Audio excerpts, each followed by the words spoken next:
Hey guys, it's Nikki again. Today's video is Navajo fry bread and cheesy taco pasta. Excuse the music in the background. Just need something to pump me up a little bit while I'm cooking because it's been a low day, guys. So I have no copyright permission to have this music, so I don't want to get in trouble, but I needed music today, so that's just how it is. So, my recipe for Navajo fry bread is 2 cups of flour, 3 teaspoons of baking powder, 1 teaspoon of salt, 1 cup of milk, and that's it.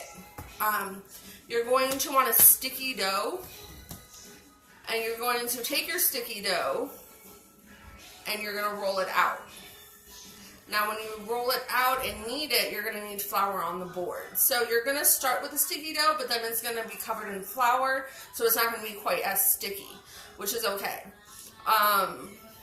Today I'm having people over, so I actually doubled my recipe. So it was 4 cups of flour, 6 teaspoons of baking powder, and 2 teaspoons of salt, 2 cups of milk. Now I'm just letting my dough rest for a little bit. And I'm moving on to the second step of the meal, which is boiling the water for the pasta and browning the meat for the pasta as well.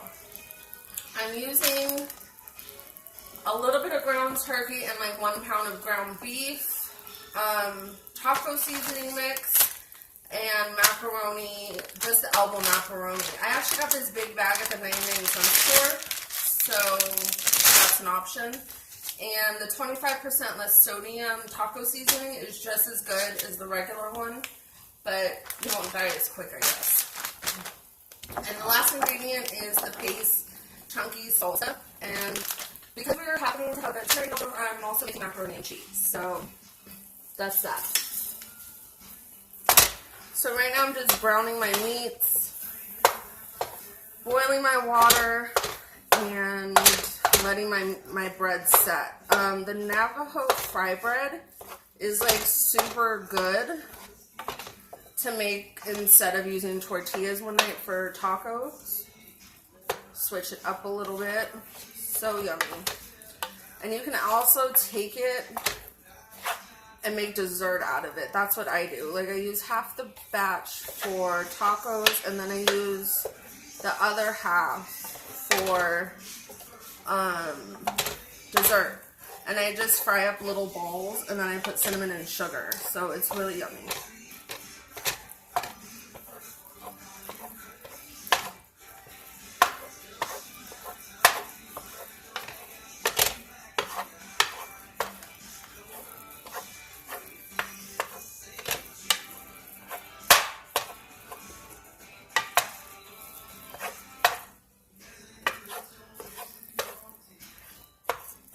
Okay, one of my waters is boiling, so I'm going to add the elbow macaroni to it.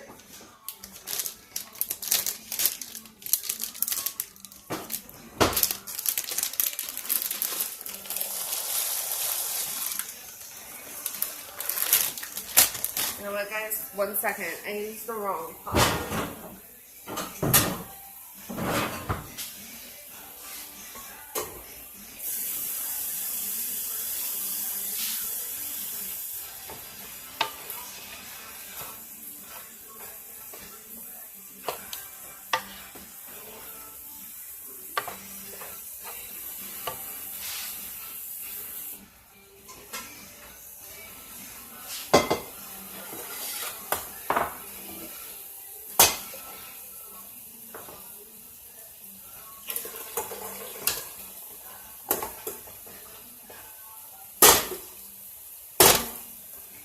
Sorry guys, it's the pasta coming out the pot.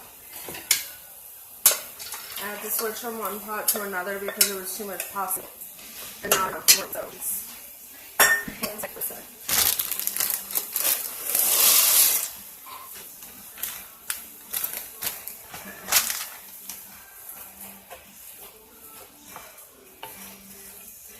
Alright, so I've switched it from a smaller pot to a bigger pot because there is 24 ounces of noodles in that bag, so it was just a little bit too much for my pot size.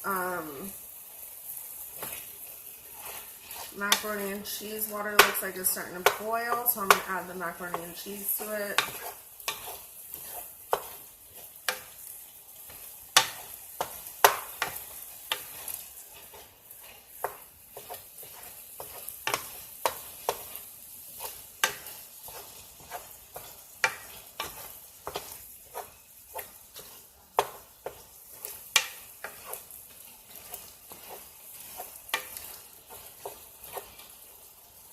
Okay, so now I'm going to add my macaroni and cheese noodle to the water. I just added them to the floor too. Okay. Genius.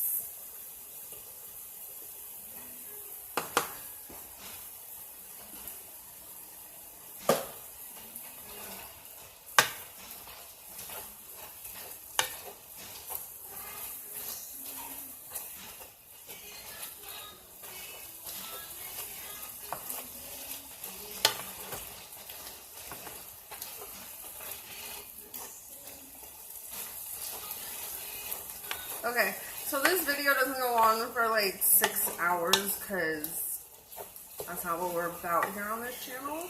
I'm just going to let you know. So you're going to boil your noodles until they're fully cooked.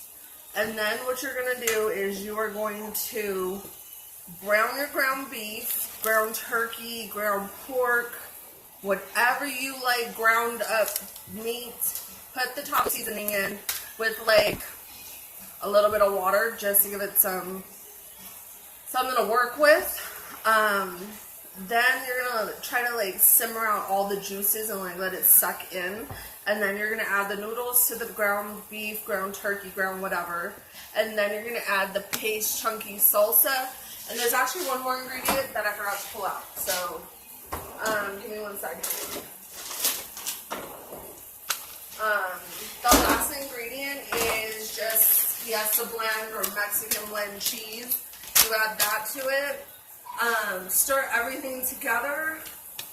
And what I like to do is I like to let my casseroles or my rice mixes, any type of blend I do, I like to let it simmer for just like a couple minutes. So that way all the flavors fall in love with each other, I guess you would say, and get all yummy and gooey. So go ahead and do that. So at the end of your video, you should have the bombest looking pasta ever. So again, it is a bag of pasta, 1 bag of taco seasoning, a pound of ground beef, ground turkey, ground pork, whatever you like. If you don't even want meat in it, don't add meat to it. Just do a pasta dish. But I would definitely add the tacos. If you go the vegetarian route, I would, or the vegan route. I don't know about vegans. I'm not very educated. But if you decide to do a no meat option, just put the taco seasoning, like a little bit of it, in the pasta. So that at least it gets that taco-y flavor, but you don't have the meat. So that's all that takes. Now with the fry bread, you are going to get, I found using like a little pot to be a little bit better. So you get a little pot, you put a little bit of oil, like this much oil, and you stretch it out. You take a little piece of dough, like knot off a piece of dough, and then you're going to stretch it out so it makes it like long and like this. They're not going to be perfect, there's going to be some bumps on them, but it's okay. You're going to poke a hole in it, and you're going to put it in the hot oil, and then you're going to just, like it says, fry it up. It's not rocket science, people. It's super easy. I'm just learning how to cook, and I've taken to it like a cat to water. So that's all the fry bread requires, and then just, you can do whatever you want with it. So that's all for my cooking video today. It was super simple, super easy, just something you can throw together. Once again, I'm not trying to make chefs out of us, but we can still eat good. So have a great day, guys, and talk to you later.